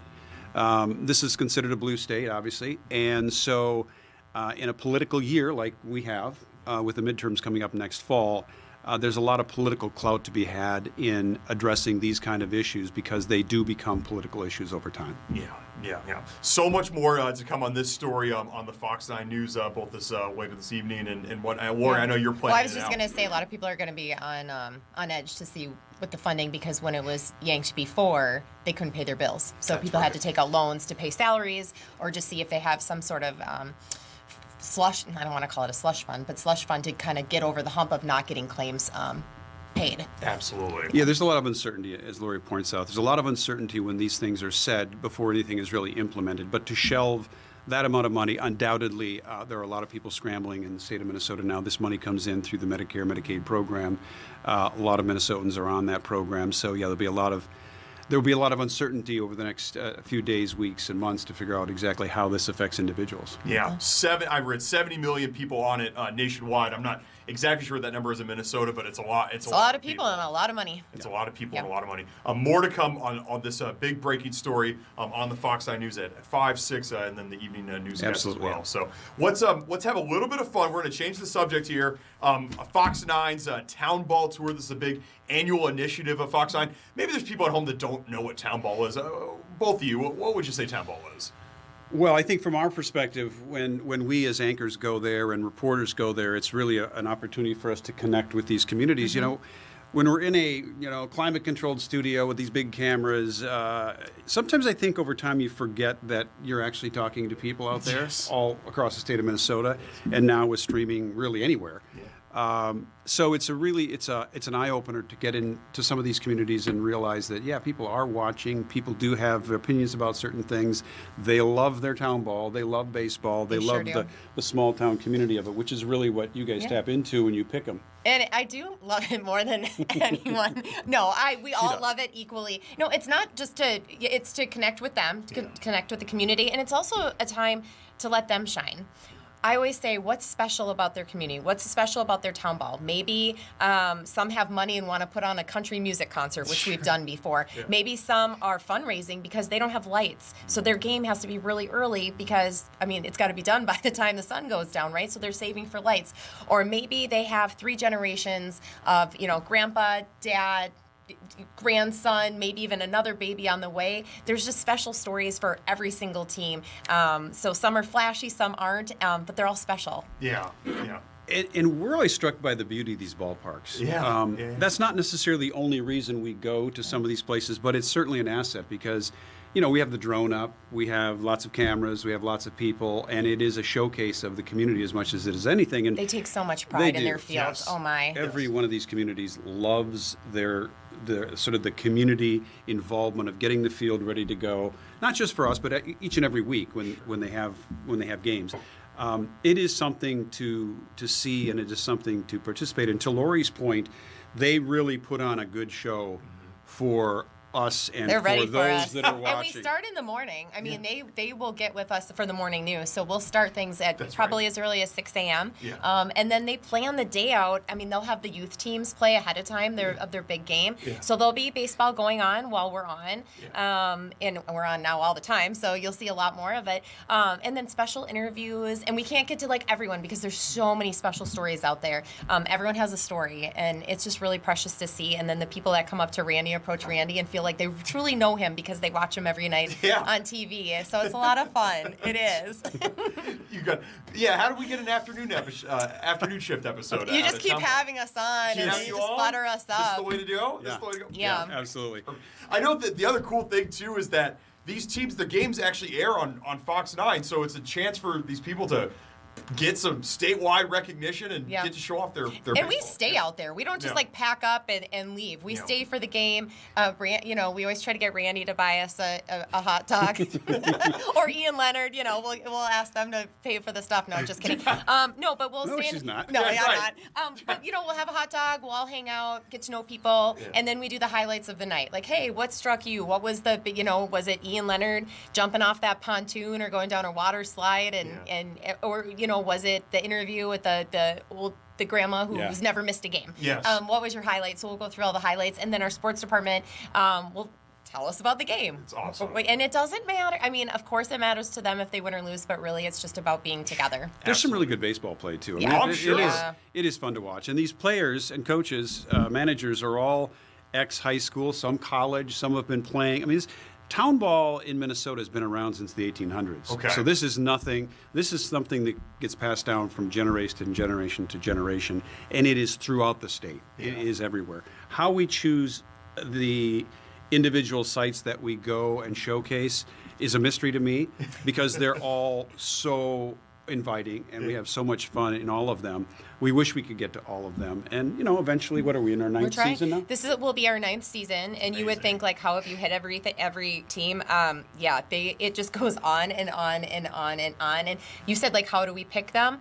A lot of times they come to us. They email us and say, hey, we're doing this, we're doing that, or we have a great story to tell, or we're hosting the state tournament, come see us, or we are fundraising, like I said, for something. Yeah. So it kind of really just produces itself. Yeah, of the 6 cities that are on the list for this year, and I should say one of them is in Wisconsin too, so I want to forget about our friends River Falls. Over in Wisconsin.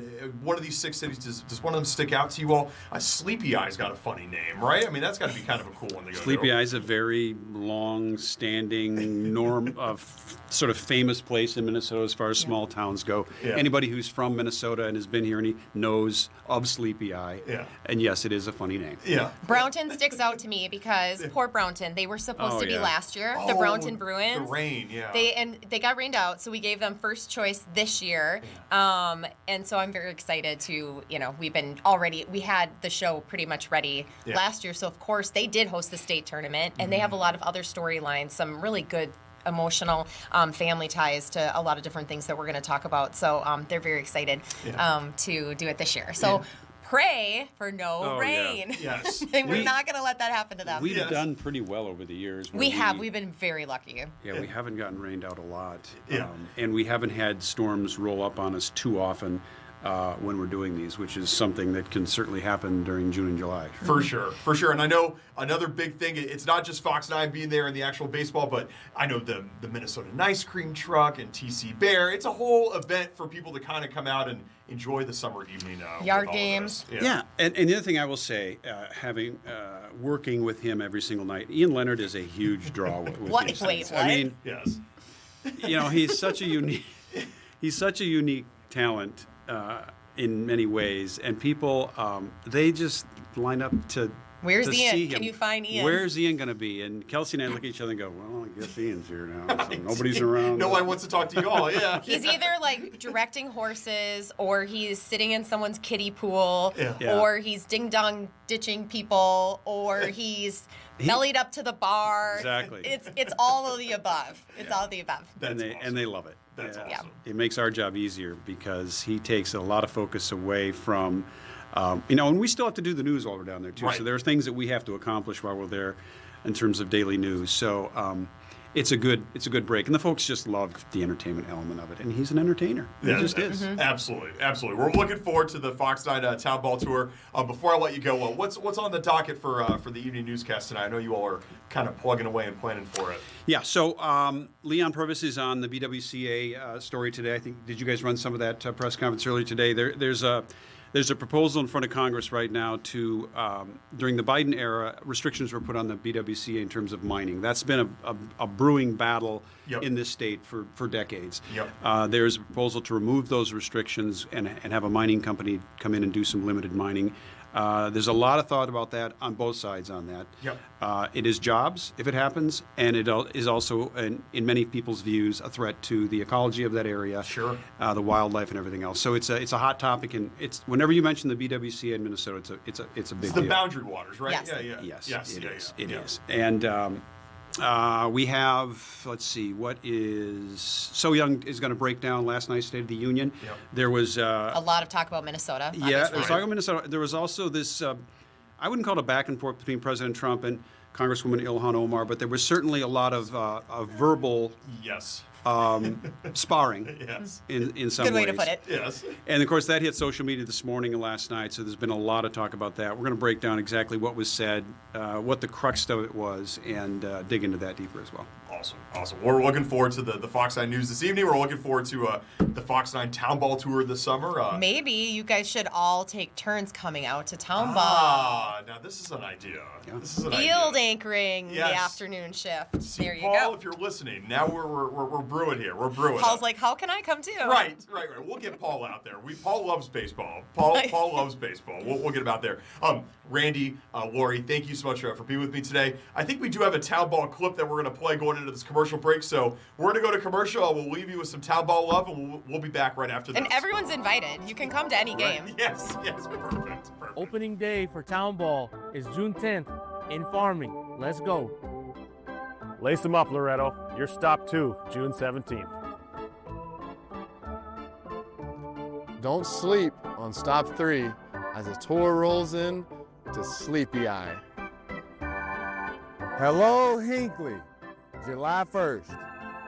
Don't let me down. Bring on Brownton. You're up, July 7th. And the tour wraps up in River Falls, Wisconsin on July 15th.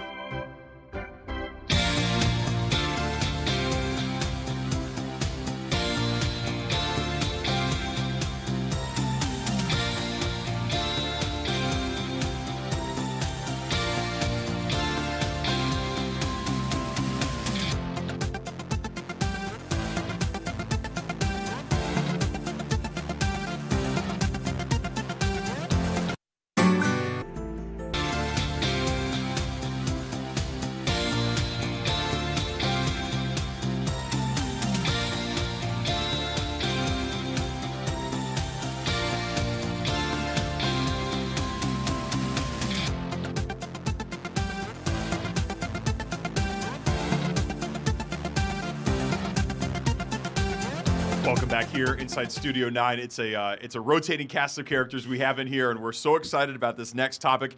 It's all about generative AI. There's a new study that's out that 1 in 3 Minnesotans are exposed to this version of AI. We got 2 people here that can tell us more about it. Dr. Manjeet Reghe from the University of St. Thomas, Dr. Aaron Rosenthal from North Star Policy Action. Gentlemen, thank you both for joining me here in Studio 9. Thanks so much. Sure. Thanks for having us. Awesome.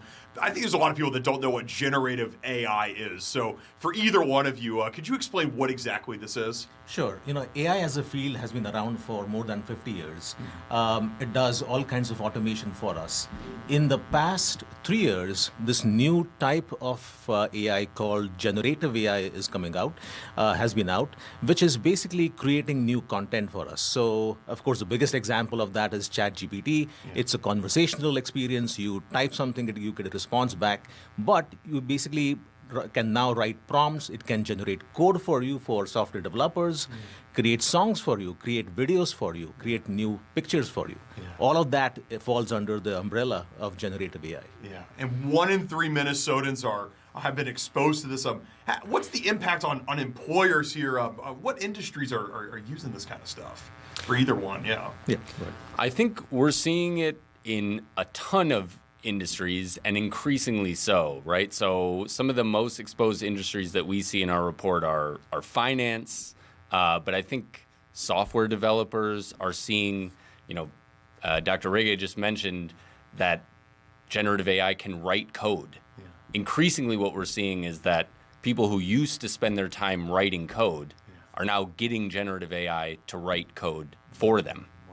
Wow. And Dr. Reghe, I guess that point about employers, what about your students that are in your class? Are you telling them to embrace something like this? I mean, I know a big debate kind of on college campuses is the role AI is playing in the classroom.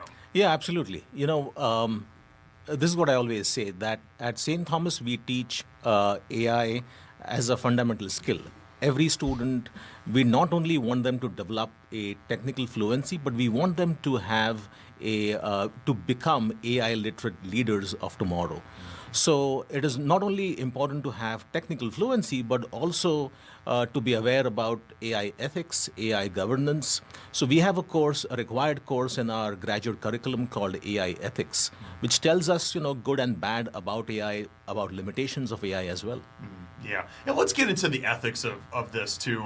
There's a lot of people out there that are probably questioning it. There's a lot of people that say that AI is just not really original. It's not going to be as unique and as personalized as a human would be. I know you all are both probably proponents of that. I mean, what would you say back to those critics for Dr. Reghe, Dr. Rosenthal, either one of you? So AI is, I think, doing really great job currently in terms of writing code for us for software development, and I think what is important is for humans to stay ahead of it. So there are going to be times when AI does not do job as well. There are examples where there are AI bias issues, and that could be based on for example, with regards to image classification, there have been case studies where it does not do as well on face identification on darker skin tone subjects. So this is where human values come in. This is where a human steps in and kind of corrects that model.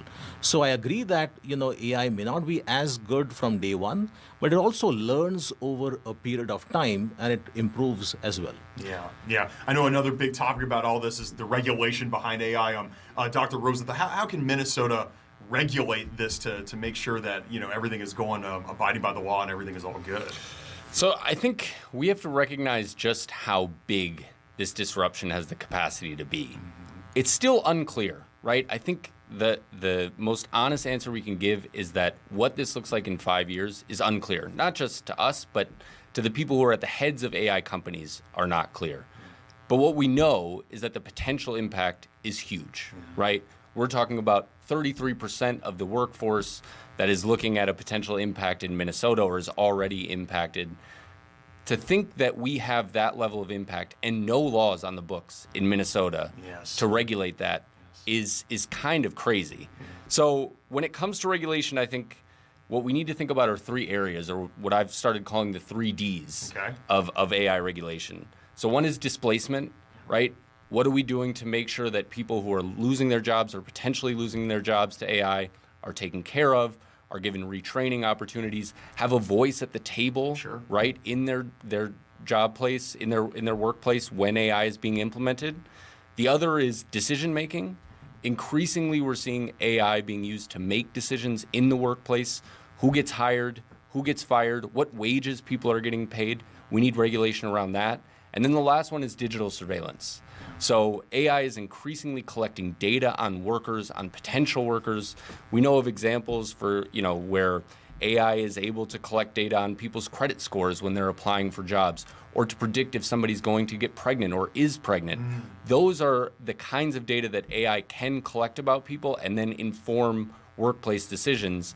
We have to have regulations on the kind of data that AI can bring in. Yeah, I love those 3 Ds, and I want to focus on the first D there, displacement. The economic impact on the workforce. Are people going to end up losing their jobs because of generative AI? So, in our report, we are talking about AI exposure, and there is one distinction that is important to be made. That is, getting exposed to AI is different from getting displaced by AI. Some jobs may get displaced, some jobs may get transformed, and transformation is the key here, right?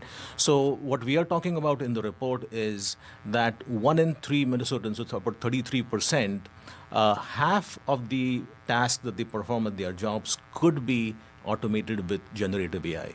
So that may, in some situations, mean that instead of having 5 software developers, I may have 1 or 2. Right? But you have to stay ahead, as I said. Even if you're a software developer, the software engineering field has changed.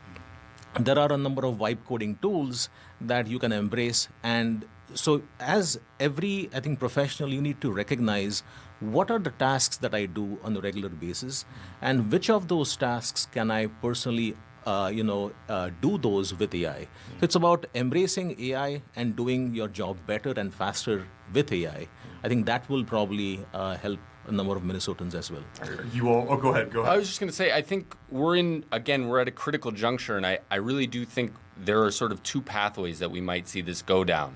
One is a pathway in which there is a lot of job displacement, and there are a lot of people who lose their jobs because AI can do their job better, or at least do their job more cheaply.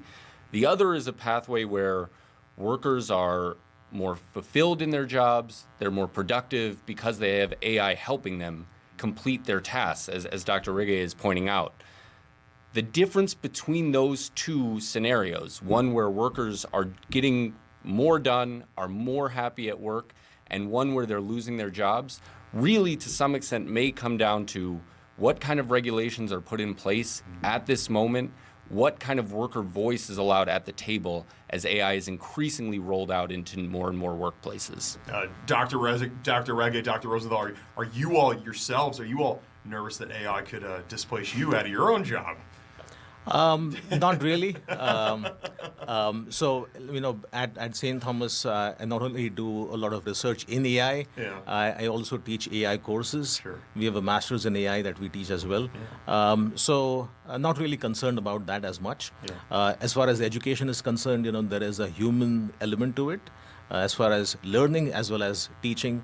And that applies to every profession. If you can identify that human element that makes that experience a lot more different, I think you should be in safe hands. Yeah. Dr. Rosenthal, you concerned? Depends on the day. Sure. I will say, I utilize AI in my job. It's as its capacity grows, it becomes more and more of something that I bring into my work. I do think that it's actually important if you're in a job where AI can do some of your work, that you're figuring out ways to make it part of your daily tasks. But again, that's where it comes down to what extent are workers themselves being asked how they want to implement AI in their job. I feel very fortunate that I'm in a job where I get to implement AI on terms that actually feel comfortable to me and I don't think are going to lead me to losing my job, right? So to answer your question, I guess not right now. But I think that for a lot of workers, they're not in that position, and AI is sort of just put down on top of them, and that is more like, that's a scenario where I think you're more likely to see job displacement taking place. Yeah. Hopefully AI doesn't take my job, because I enjoy talking to people like yourselves. Yeah. We're all on the chopping block. We're all on the chopping. Everybody is replaceable. I get it. Dr. Manjeet Reggae from the University of St. Thomas, Dr. Aaron Rosenthal from the North Star Policy Action. So great having you all here. Great work being done at both your institutions, and we really appreciate your insights here on the afternoon shift. Thanks so much for coming to the studio. Thanks for having us. All right, thanks so much. We are going to round out today's episode and send it on into Thursday right after this commercial break. Stay with us.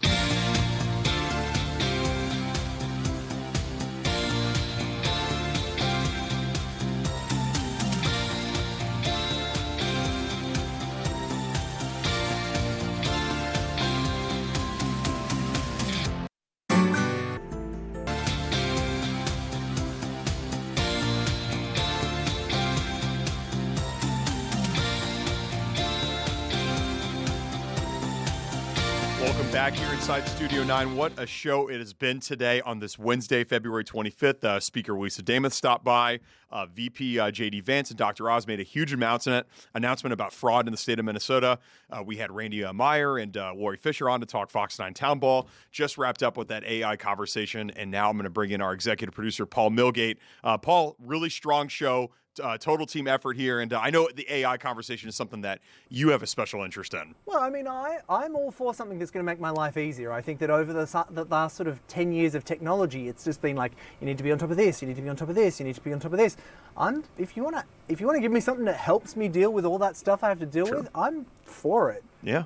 Yeah. So I don't know. I mean, I think if it's used as a tool to make people's jobs easier, I don't see a problem. Yeah, I don't know how I feel about it. It's a little daunting and a little scary, and there's nothing quite like the human touch. All things are scary. Yeah, all things that are worth having in life are scary to start with. So it's true. I think if it's something that can just make you just those little tweaks of life, it's essentially Google. If you think of it like an advanced Google, where some of that like complex of like, how do I ask the correct question? I still have that with Google. Am I asking the right question of Google?